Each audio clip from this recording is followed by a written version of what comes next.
Bom dia pra você que tá com a gente, amigos da Gol TV, tá tudo bem? Tá tudo tranquilo? Eu sou o Jonas Stelma, eu tô chegando nessa manhã com um mundo de informações pra deixar você extremamente bem informado. O Bahia treinou ontem finalizações. Olha aí, Rogério Ceni, é isso, Ceni. Finalizações, letalidade. Quem deu entrevista foi o atacante, o meia atacante Ademir. Nós fizemos a nossa pergunta pra ele, você vai acompanhar aqui com a gente. Vice-artilheiro Everaldo tá numa má fase, né? Tá ali numa seca de gols e vai tentar terminar essa sequência ruim no ataque tricolor contra o Flamengo para tentar levar o Bahia para a classificação na Copa do Brasil. Em falar no Flamengo, o Marcos Braz abriu o jogo sobre o substituto do Pedro após lesão no joelho. Quem falou também lá na Bahia foi o Osvaldo, experiente jogador do Vitória, e nós fizemos a nossa pergunta e você vai acompanhar. E lá pelo lado do Fortaleza faltam 10 pontos. 10 pontos para o Fortaleza alcançar a marca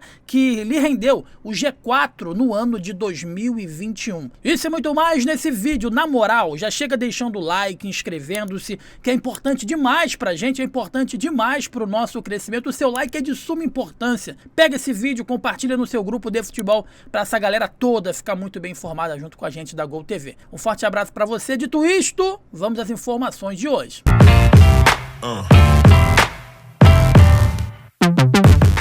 Meus amigos, a parada é o seguinte, o Bahia treinou, né, na quinta-feira, ele completou na última quinta-feira, mais conhecida também como ontem, mais uma etapa da preparação para poder enfrentar o Clube de Regatas do Flamengo no dia 12, próximo jogo, na próxima quinta-feira, tá bom? Pelo jogo de volta da Copa do Brasil. O esquadrão perdeu o jogo de ida pelo placar de 1-0 e precisa ao menos vencer por um gol de diferença para levar a disputa para as penalidades, tá bom? Em campo, na quinta-feira, o técnico Rogério Ceni promoveu um treino tático como primeira atividade, né? E depois os volantes, zagueiros e laterais fizeram um trabalho de posicionamento com o Rogério Ceni. Já os atacantes e os meias, sob o comando do auxiliar Charles Embert, realizaram um treino específico de finalização. Desfalque nos últimos jogos com dores nas costas, o atacante Biel deu continuidade ao tratamento e deve estar fora do jogo contra o Flamengo. Já o volante, o Nico Acevedo, em recuperação de cirurgia no joelho, realizou treino físico. O elenco do Bahia volta a treinar hoje de manhã. A partida contra o Flamengo está marcada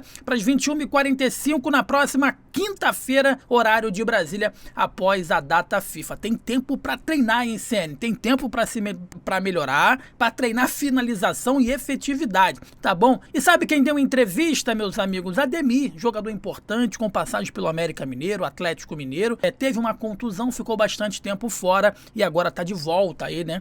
Ele que sentiu dores na última partida, ficou uma dúvida se ele ia treinar, treinou normalmente, inclusive respondeu a nossa pergunta, né, quando foi indagado sobre a sua condição física, se ele está efetivamente 100% para poder enfrentar o Flamengo. O Ademir, inclusive, garantiu que o sistema de jogo do Bahia não é o culpado pelos 3 jogos seguidos sem vitória na temporada. Lembrando, são 3 jogos aí já que o Bahia não consegue vencer, tá bom? O atacante defendeu que o modelo implementado pelo Rogério Ceni deu certo ao longo do ano e pode garantir o tricolor na próxima fase do mata-mata. Eu não entendo quando a galera fala que o esquema de jogo do Rogério Ceni deu certo. Deu certo aonde? Deu certo em quê? Em 10 jogos do Campeonato Brasileiro, que o Bahia ficou ali na vice-liderança? Deu certo no Campeonato Estadual? Não ganhou. Deu certo na Copa do Nordeste? Não ganhou. Deu certo, vai dando certo agora no Campeonato Brasileiro? Não. Por que todo mundo acha que deu certo? Eu entendo. É porque que tem muita posse de bola, muita troca de passes, muitas possibilidades que não acontecem nada. Então a galera acha que tá dando certo, mas na verdade não tá dando. O Bahia tá perdendo jogos para times que dão 2 chutes a gol. E o Bahia todo jogo tem mais posse de bola e não vence. A pergunta foi feita para o Ademir e ele respondeu o seguinte: a questão do esquema é pautada em cima dos resultados. Quando você ganha o jogo, está tudo certo. Quando perde, as pessoas procuram defeitos. Eu discordo completamente. Evidentemente, o Ademir está inserido dentro do contexto do projeto ali do Bahia, da condição tática, né, implementada pelo Rogério Ceni. Ele tem que defender o treinador, é fato, mas aqui ninguém é cego, ninguém é bobo, né? E ninguém é maluco. Basta você entender um pouquinho de futebol para você ver que tem alguma coisa muito errada, né? Que o Bahia tem posse de bola, tem volúpia ofensiva, mas não vence. Essa é a pura realidade. E ele completou falando o seguinte: é manter a confiança no trabalho que tem sido feito desde o começo do ano. É o esquema que o Rogério tem feito desde a pré-temporada. Tem dado resultado, ele fala. Nem todos os dos jogos as coisas saem como a gente imagina. É manter a confiança no trabalho para continuar bem no campeonato. Completou aí o Ademir, que é um bom jogador, eu gosto demais aí do Ademir. Eu acho que ele vai ser importante no decorrer da temporada para o Bahia, né? É um jogador incisivo, que joga ali pelos lados. Eu lembro do jogo contra a equipe do Atlético Mineiro, que ele foi muito importante. E nós fizemos a pergunta pro Ademir para saber como é que você tá, Ademir? Tá 100%? Tá 100%? E aí ele respondeu o seguinte pra gente, a gente vai colocar agora no ar para você a resposta do Ademir à nossa pergunta na coletiva lá no CT Evaristo de Macedo. Solta aí. Jonas Stelma. Olá, Ademir. Depois de algum tempo parado, você volta a ficar à disposição de Rogério Ceni. Já se considera 100% fisicamente, mais do que nunca pronto para brigar novamente por titularidade? Olha, brigar por titularidade sempre a gente é o objetivo. Fisicamente é com o passar dos jogos, né, com a minutagem que eu vou evoluindo, mas eu já me senti bem melhor nesse último jogo, né, da minha volta. Então agora é focar, treinar durante esses dias que tem, aprimorar mais a parte física para voltar bem para jogar contra o Flamengo na Copa do Brasil. Tá aí, então, Ademir, né, falando da briga pela titularidade, é sempre o objetivo, e que fisicamente, ao passar dos jogos, ele deve melhorar, tá bom? Disse que vai evoluindo aí com o passar dos jogos. Disse que já se sente muito bem, enfim, desde o último jogo já se sente melhor, que agora é focar, treinar e aprimorar a parte física para voltar bem contra a equipe do Flamengo. Outra coisa que aconteceu no treino de ontem no CT Evaristo de Macedo foi o treinamento, né? O treinamento de finalizações, como nós já falamos aqui, e o Everaldo, ele tá encarando o maior jejum de gols pelo Bahia, desde quando ele chegou aí no Bahia. O atacante completa 2 meses, 60 dias em jejum de gols, antes de o Tricolor enfrentar o Flamengo em jogo que decide as quartas de final da Copa do Brasil na próxima quinta-feira, tá bom? A derrota para o Bragantino no último domingo foi o 11º jogo seguido de Everaldo sem balançar as redes. O maior jejum de gols do atacante desde a sua chegada ao time azul, vermelho e branco no ano passado. A sequência negativa vai completar 2 meses antes do Tricolor decidir a vaga para a semifinal da Copa do Brasil contra o Flamengo na próxima quinta-feira. Eu também não vou jogar isso aí à torta direito, não vou culpar o Ademir 100% por conta disso, porque ele não está jogando como centroavante. Ele está jogando pelos lados do campo. Vamos cobrar que o Everaldo esteja marcando bem, marcando muito bem lateral e ocupando os espaços, porque é isso que ele está fazendo. Ele não é um atacante, ele não tem obrigação nesse momento, nesse esquema tático do Rogério Ceni, de ser efetivo e fazer gols, porque ele não é. Tem que cobrar o Cauli, que é um volante que está de atacante, e tem gente falando que está dando certo esse sistema tático aí, que o atacante está de ponta, o volante está de atacante, o outro volante está de ponta pela direita, enfim, é complicado, e vamos ver aí se 2 meses, 2 meses, Everaldo, tem que acabar com esse jejum, né, seja na próxima quinta-feira, ou seja aí no decorrer do Campeonato Brasileiro. Vamos continuar em Salvador, porque o Osvaldo deu entrevista coletiva e admite drama com vitória no Z4, mas evita pensar em queda, tá bom? Abre aspas aí para o Osvaldo falando o seguinte, ó: não quero passar por isso. Ele que tem 37 anos, confia na salvação rubro-negra, que é o atual 18º colocado no Campeonato Brasileiro. Ressalta-se que o rubro-negro não vence há 4 rodadas, né? São 3 derrotas e 1 empate, e está na 18ª colocação, a 5 pontos da primeira equipe fora da degola. Em entrevista coletiva na manhã de quinta-feira, Osvaldo garantiu que não pensa em rebaixamento e mostrou confiança. Abre aspas aí para o Osvaldo, ó: a gente não pensa nisso, eu vivo muito o Vitória desde que cheguei. Aprendi a amar o Vitória, minha família também. Não quero nem imaginar a dor que posso sentir caso a gente caia, mas acho que a gente tem condições de sair dessa situação. Eu também acho que o Vitória tem condições de sair dessa situação, mas tem que se preparar, né, irmão? Tem que se preparar, porque pelo que tá acontecendo, né, pelo que a gente está acompanhando aí do Vitória, é muito provável que isso aconteça. É muito provável que isso aconteça. A gente também fez pergunta na coletiva, a Gol TV esteve presente na coletiva do Vitória, e a nossa pergunta foi basicamente o seguinte: tem a data FIFA agora, vai enfrentar o Atlético Goianiense, que é o pior mandante do campeonato, e o que precisa mudar nesse Vitória para voltar a vencer e sair dessa zona incômoda do Campeonato Brasileiro? Olha a resposta aí que foi dada pelo experiente atacante Osvaldo à nossa equipe da Gol TV. Jonas Stelman, do canal Goal TV. Já são 4 jogos sem vitórias e a próxima partida é com um adversário direto na briga pela permanência na Série A, e que é um dos piores mandantes na competição. O que precisa mudar e evoluir nessa data FIFA para o Vitória conquistar o resultado que interessa no próximo jogo?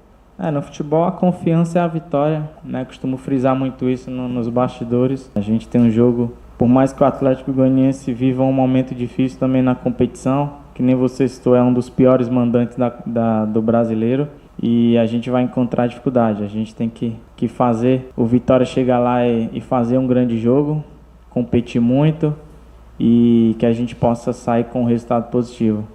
E saindo com resultado positivo lá, a gente tem totais condições de chegar aqui dentro de casa, né, contra o Juventude, com o apoio do nosso torcedor, a gente já, quem sabe, já poder, né, sair dessa zona difícil. É continuar acreditando, lutando, e eu tenho certeza que no final, lá no dia 8 de dezembro, a gente, se Deus quiser, vai estar aí, né, com vitória na Série A. Esse é o maior, né, objetivo de todos nós. A gente está trabalhando muito para que isso possa acontecer.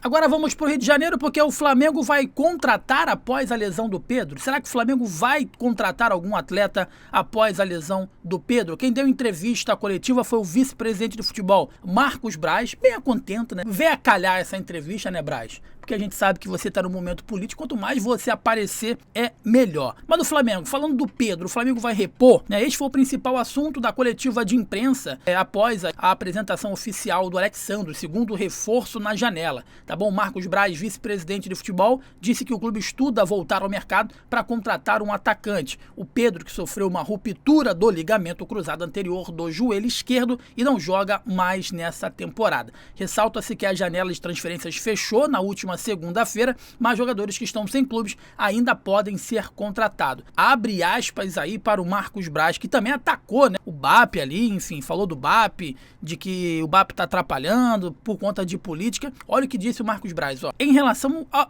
ao problema com Pedro, dizer que a gente lamenta, fica triste pelo atleta que é e pelo ser humano que é, mas temos mais 3 centroavantes no elenco, Carlinhos, Gabigol e o próprio Bruno Henrique. Isso não quer dizer que quando soubemos do Pedro não ficamos atentos, começamos a conversar sobre a possibilidade e necessidade de trazer um outro jogador. A perda é irreparável, em primeiro momento, era o titular da posição, mas a gente confia nos que estão aqui, sempre confiou. O próprio Gabigol em 3 finais de Libertadores fez gol em todas, nos deu 2 títulos, claro, com os companheiros, mas era extrema confiança quanto à confiança no Gabigol e a confiança nos outros, mas ficamos atentos, começamos a ouvir 300 pessoas ligando pra gente o tempo todo e depois passam para vocês, pra imprensa, mas isso faz parte do jogo. Mas a gente vem avaliando algumas situações e essa decisão vai ser um pouquinho mais pra frente, com calma, caso de fato entenda que vá fazer uma contratação, afirmou o vice-presidente de futebol do Flamengo. Um absurdo o que aconteceu com o Pedro, sacanagem, né? Absurdo o que aconteceu com o Pedro. O que me deixou mais irritado foi a nota da CBF, a CBF falando, não, obrigado, Pedro se machucou e tal, e convoca o próximo, né? Enfim, principal jogador do futebol brasileiro, eu considero o Pedro um dos principais, né? Se não for o principal, um dos principais, um atacante que é muito difícil de você repor por conta das características. Ele é um 9, ele joga de pivô, ele cabeceia bem, finaliza, é habilidoso. Então, assim, é uma perda irreparável e pelo menos eu acho aí que pro jogo contra o Bahia e também pros 2 jogos, né, das quartas de final da Libertadores contra o Peñarol, vai ter que ir com o que tem. Vai ser muito difícil. Se especulou o nome do Mel Cepay, se especulou agora também do Martial, né, o francês, enfim. O Flamengo tem que estar atento ao mercado para ver se vai se reforçar ou se vai contar com o Gabigol, chamar o Gabigol para uma conversa para entender o que ele quer, se ele pode voltar a ser um protagonista. Eu entendo que grande parte da torcida já não acredita mais no Gabriel Barbosa. Tem o Carlinhos que para mim não está pronto para assumir esse protagonismo, e tem o Bruno Henrique, que já deixou muito claro que jogar como um 9 não é dele, né? Ele não consegue jogar como pivô, ele joga sempre em alta velocidade. Vamos aguardar os próximos passos aí do Flamengo para saber como é que vai agir o rubro-negro em relação a essa perda irreparável do Pedro. Vamos voltar para o Nordeste para falar sobre o Fortaleza, que está a 10 pontos de alcançar a marca histórica que lhe rendeu o G4, né? A vaga direta para a Libertadores no ano de 2021. Todo torcedor tricolor lembra de 2021 histórico do Fortaleza na Série A. Naquele ano, o primeiro de Juan Pablo Vojvoda no comando técnico do time, o Lion terminou a competição com o inédito e impressionante 4º lugar, com 58 pontos ao do campeonato, tá bom? Nesse 2024, o feito pode ser ainda maior. A 14 jogos do fim do Brasileirão, o Lion soma 48 pontos e está a apenas 10 de alcançar a pontuação que lhe rendeu o G4 em 2021. Cabe ressaltar que naquele ano o 4º lugar rendeu a classificação direta à fase de grupos da Libertadores, a equipe do Fortaleza. Uma campanha extremamente sólida em que o tricolor figurou boa parte da disputa entre os 4 primeiros, ficando atrás apenas, né, dos clubes que tinham mais orçamento e mais investimento na época, né, que foi o Atlético Mineiro, Flamengo e também o Palmeiras. Nesse 2024, o tricolor do PC consegue fazer uma campanha ainda mais impactante. São 48 pontos conquistados após 24 jogos e a sólida vice-liderança do Campeonato Brasileiro é uma expectativa enorme por um possível título inédito do tricolor, tá bom? Líder do retorno, o Leão do PC tem 5 vitórias em 6 jogos, caminhando aí a passos largos para ultrapassar com sobras o feito de 2021. As chances de título do Fortaleza já foram maiores, mas ainda são boas. Segundo o espião estatístico do Globoesporte.com, o Lion soma, após a 25ª rodada, 19,52% de chances de ser campeão brasileiro, tá bom? Então tem chances aí, né? Tá brigando lá no alto da tabela e provavelmente, possivelmente, o Fortaleza vai estar na próxima Libertadores. A gente espera também que outro clube aí do Nordeste, como o Bahia, possa se fazer presente. E aí, muito tempo que a gente não vê, né? Ou não sei se já existiu em uma só edição de Libertadores, 2 clubes do Nordeste na mesma edição. Você que tá comigo na Gol TV, deixa o like, inscreva-se, é importante demais pra gente, é importante demais pro nosso crescimento. Todos os dias, 8h30 da manhã, para deixar você extremamente bem informado. 1h da tarde, o Léo Andrade tá com a gente aqui também. E sempre pré-jogo. O maior pré-jogo do YouTube é com a gente. Antes de sair, deixa o like, inscreva-se que você ajuda muito o crescimento do nosso canal. Um bom dia para você. Saudações, tamo junto. Valeu.